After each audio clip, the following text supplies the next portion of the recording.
I'm Lauren Wallett, the founder of Creatrix, and this is some of my backstory and history of how I founded Creatrix. I grew up in a small town called Durban, KwaZulu-Natal in South Africa. And from the age of 9, I was a professional actress. So this meant that instead of going to parties and discos as my other friends did, I was rehearsing during weekends and rehearsing and performing on holidays. By the time I was 13, I was nominated for the South African Artist of the Year award for my role as Annie in Annie. So a lot of jazz hands, singing and dancing, musical theater, life of the stage. I absolutely loved it. And what performing arts taught me from a young age is that the audience is everything. If there is no audience, you may as well be singing at home in the shower. But when there's an audience, there's that incredible dynamic interchange between the energy you're giving and the energy that you're getting back. And it's that makes the whole magic of live performance so powerful. Now, I always love that spell and magic of an audience and an actor and what happens, that reciprocity.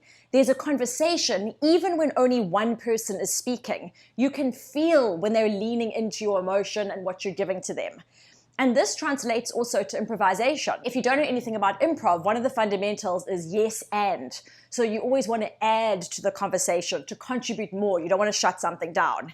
And I noticed on social media that that was the perfect example of an on-stage, on-screen improvisation between the audience and the performer. You are reacting to what they're saying. And if you take what they give you, you can leverage that and make it a really good play. You can make the scene. But what often happens is that brands are just blasting a monologue out into the abyss and just doing the same thing on every platform, on every billboard, on every radio podcast. There's no dynamic interplay, which is where social media thrives. So I think one of the fundamentals of why I've always seen social media as a little bit different is because I come from a performing arts background.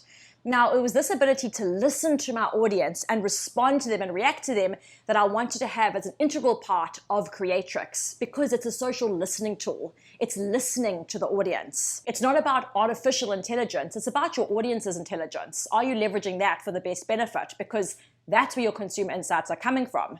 So if you're not willing to challenge your assumption, if you assume that the way things are, like these are brand practices, these are standards, this is the message that I want to put out there, and it's going to be this way, the audience must learn what I want to give them.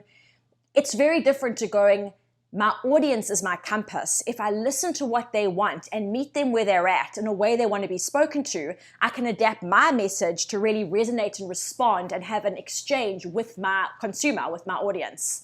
So that's where I think it's really powerful for brand strategy, for product development, is to listen to that consumer. They're right there telling you what they want if you're able to listen.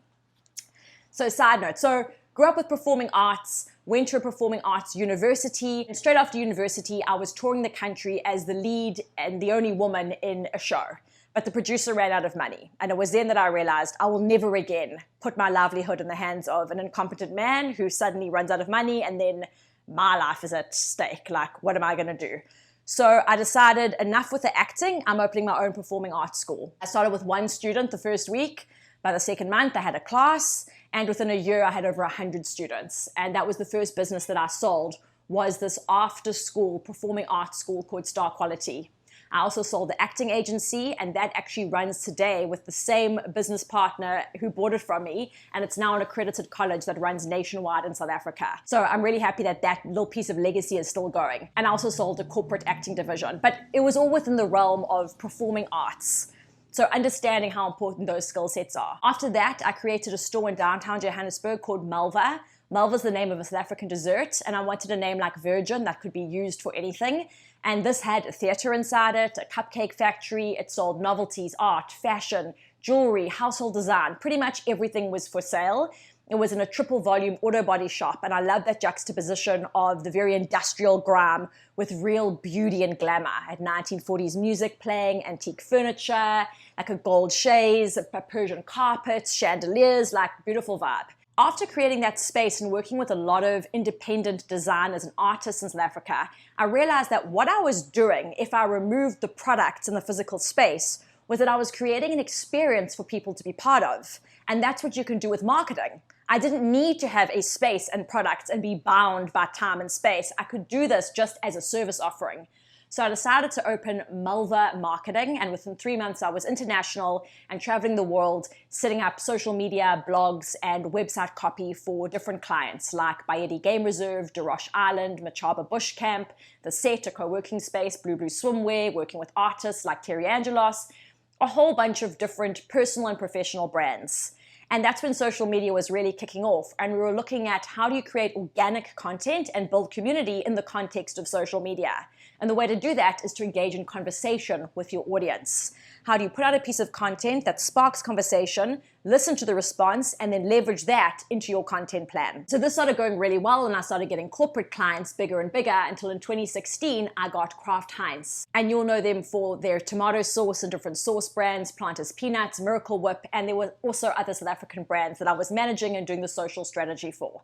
But I couldn't stand this. This was like, there was a terrible MD at the time. This was before Me Too happened. So you can only imagine the kind of stuff that was going on that was just deemed as brush it under the rug. It was like a 9-month corporate pregnancy, made me sick to my stomach. And after that, I was like, I'm taking a creative sabbatical. And I came to LA and I never left. So that's a whole other story about how my life spontaneously changed. But basically, the day that I was set to fly to New York and then Bali and then back to South Africa, I had this overwhelming feeling that I didn't want to leave, and so I stayed. I never got on the plane, I never went back to South Africa, and my whole life changed. So I had this skill set of, I'd been working with these brands for many years, doing a lot of marketing and content and community, but I didn't want to work for big corporates. I wanted to do this for small independents. And I didn't want to be the contractor for them or the agency. I wanted to be the academy that trained them how to do it. So I opened the Creative Business School, and I work with a lot of small brands and a lot of coaches actually, and lawyers, people with professional services who wanted to market themselves, but leveraging the power of social media. And what that means for me is listening to your audience and engaging in organic conversation. Not using it as advertising, but using it as community building. So actually getting to know your consumer, taking those insights and applying them to your brand strategy and to your product offerings. And then something interesting happened. When I was working with these independents, I noticed that sometimes people were scared to take action. And I kept going back to like first principles of how do I make this easier? What is the reason you're not taking action? You're not making content, you're not growing your community. I took this way too far. Like, I'm a massive overthinker, and this took me to the point of I realized it was a confidence issue. And so I trained to be a life coach with Martha Beck, and next thing I know, I'm coaching celebrities on how to reclaim their creative power and get more confident and take action and create the life and the business that they want. Not really where I wanted to be. Like, I'm more in, you're already doing things. How do we optimize and scale what's already working brilliantly? But that requires a certain amount of content that you're already producing and doing. So I trained a lot of individuals, everything from how to confidently pitch live, which is something I did for Techstars in South Africa. I was their official pitch coach after being an associate for them. So teaching these startups how to get out of their head and into their bodies and raise millions of dollars from investors by giving a really compelling pitch, how to land that offer so that it feels like a gift. And I remember saying to them, you know you've got your audience where you want them, where the minute you say your offer, they start to clap. That's when they've received it. So really working again with the power of the audience dynamic. That's always been at the top of my mind. So now I'm in LA, I've got Create Business Academy, working with these individuals, doing coaching, scaling different businesses, and really feeling a need that I wanted to get in touch with something more tangible again. This was a lot of conceptual stuff, a lot of training other people. So I was in Oakland in California for a Techstars conference, watching these young 20-something-year-old guys up on stage talking about, it was like their second time getting financed, even though they'd lost all their money the first time, and they were doing forecasting models for business. And it started me thinking, if you can forecast finances, you can also forecast content, because you can look at what works, and based on an accurate assessment, you can predict what you should do next. So then it was like the seeds of what I'd been thinking of back in Techstars when I was an associate in 2016 started to really germinate. Because back then I wanted to know how I could wrap talent into technology to scale it. In other words, how I see it, how could I take my brain out and have my brain work for me all over the world at all different times without me being physically present and selling my time for money? And the way to wrap talent into technology is through software. So could I train software on my way of thinking? And yes, you absolutely can. It's taking the relevant data, which is the audience, which is the consumer insights, extracting those, and then writing strategy based on that. Now, I used to do all of this manually and with my hired team when I had my marketing agency in South Africa. And we had different people doing the analytics and putting the spreadsheets together and getting the visuals, and then strategists working together, and then creatives looking at the strategy and coming up with what content they were going to create based on that strategy. It was a whole moving part process. So I knew all the parts, I could manage this as a team, but I started to draw this up, literally using Excel, onto how would I do this into tech. I found the most incredible team. We spec'd it out, and they built it for me, and Creatrix was born. And what Creatrix does, very simply, is it audits any account on social media or any hashtag, and it ranks the most popular posts at the top into a visual audit, so you can see very clearly, this is what works. You can either apply your own notes to why this works, or our AI will analyze the videos or the visuals and read the caption and the comments, extract that information, and generate a strategy of what to do next based on that. So everything I did as a person and everything I taught my team, we trained the software of how to look for these certain relevant pieces inside the consumer insights. And then at a touch of a button, you can just push, write me a content plan, generate a competitor report, give me 6 post emulations based on what works best, summarize the comment analysis and tell me what's the sentiment of these people, what do they think, feel, do, and want. Push that button. Just anything you can imagine. It's like having a direct conversation with your consumer at scale. So imagine speaking to millions of people at once and saying, what do you want? Or even, what do you feel about this? And then they tell you, and then Creatrix goes, based on what they want, here's what you should do next. Something I should also mention is I'm a writer. I've self-published books before. I've been writing since before I could write. My mother was a scribe for me. My first trilogy of books was when I was 5 years old, and she wrote down everything I said. I had very clear ideas about things. And if you're a writer, you'll also know that the most compelling thing you can do in a story is leave your reader on a hook where they want to know what happened next. What happened next? That's how you end a good chapter. So I wanted Creatrix to pick up from that point, which is not, here's all the data you need. It's the critical creative thinking of, and therefore, what happens next? What do you want? Any character that's a hero is on a journey and they want something. They're going after something. So Creatrix is built with that creative hero in mind. They want to know. They want to achieve a certain goal. They want more engagement, growth, sales. How do we get there as fast as possible? You listen, and you adapt that information into action. I always knew Creatrix could work. It just made such logical sense to me. If this is what I did manually, that could be automated. The system had been refined over 20 years. It's exactly what I wanted. But the first time I pushed that button, I was at Blue Bottle Coffee, drinking my coffee, pushed the button, an audit, which used to take me and my team 2 weeks, happened in 20 seconds. And I literally had to go home and take a nap because I realized I just bought myself 20 years of my life back. All that work that I used to do, it was done. Now what for me? And that really created a huge change in my life. I started spending 6 months of the year in London with my sister. I was able to return to theater, something I had denied myself doing for 20 years while I was being a very serious businessman.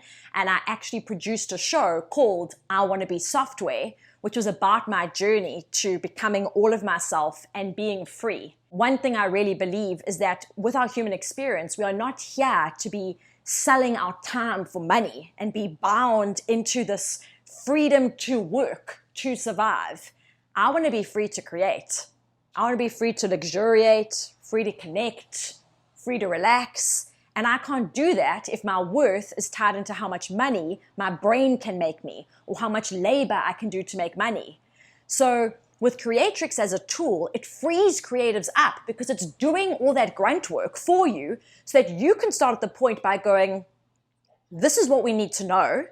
Here are the key strategies that have been identified. How do we weave this together into something beautiful, get onto set, get into action, and start making something?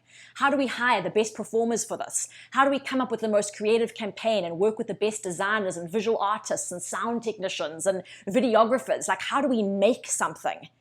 Having AI to do the creative work is completely missing the point. We have human intelligence, innate creative intelligence, and with the support of AI that's doing grunt work, doing behind the scenes work, it just propels us forward to where we should be, which is in a state of creative play. That's where I want to live, in a state of creative play. So since Creatrix started to work and I was able to take it to market, I personally got to go back to play, do performance again. I got into the ancient art of clowning that I did at university and never thought I would do it again. And suddenly I'm doing avant clown performances in New York City and performing on the streets and making candles and learning about flower arrangements and just all these beautiful creative pursuits that I didn't think were allowed because I'd limited myself for how long things took me to create something of quality. But now Creatrix took care of all of that. It's my ultimate support tool as a creative. So that's a little bit of context of where I'm from, and where I'm at now is I moved to LA. I live a soft and gentle life. I love the idea of software for soft living. And once again, after all those years of Malva back in South Africa, having this mixed-use space in an auto body shop, I have this gorgeous, like old school auto body shop that's been there for, that's been there for like 70 years. And I have this creative shack in the front on weekends with a huge, gorgeous Persian carpet and a big umbrella. And there are flowers and candles and handcrafted zines and tarot and novelties and design.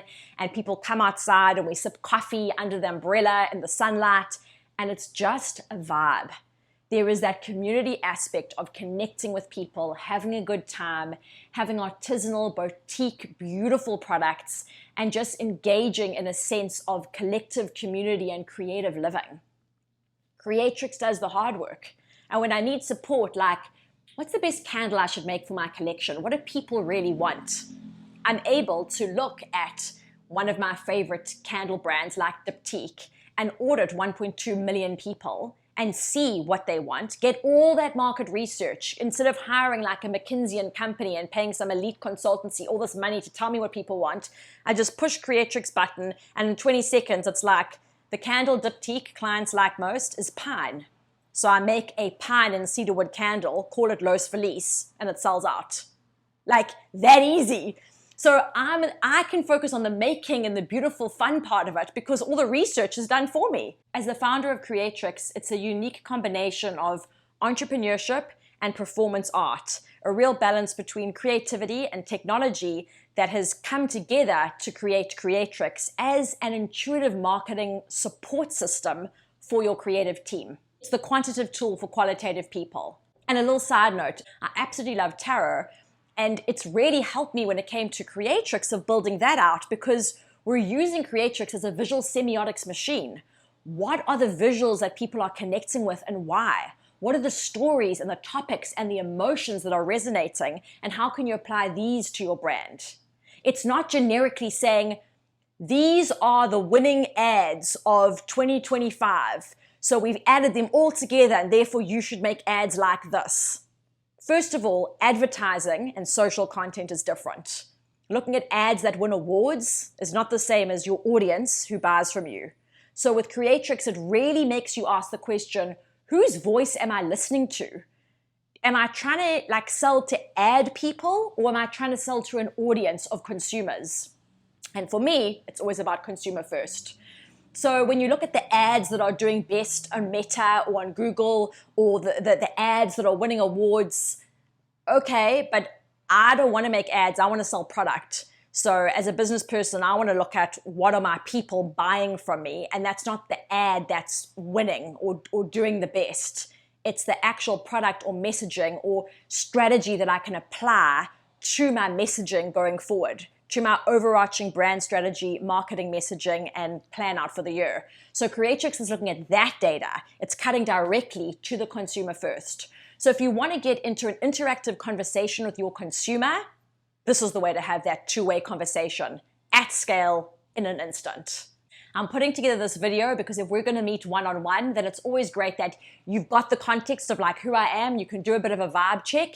You've seen a demo or two. And then if we're meeting, you've sent me a brand that you want to have audited. So we've already got material to work with. So we can dive right into the middle and see how is Creatrix going to work to be part of your tech stack and integrate with your team and really leverage what they're doing to support them so they can get more results faster and get more time back for headspace to think bigger creatively. Thanks for being here. That's all.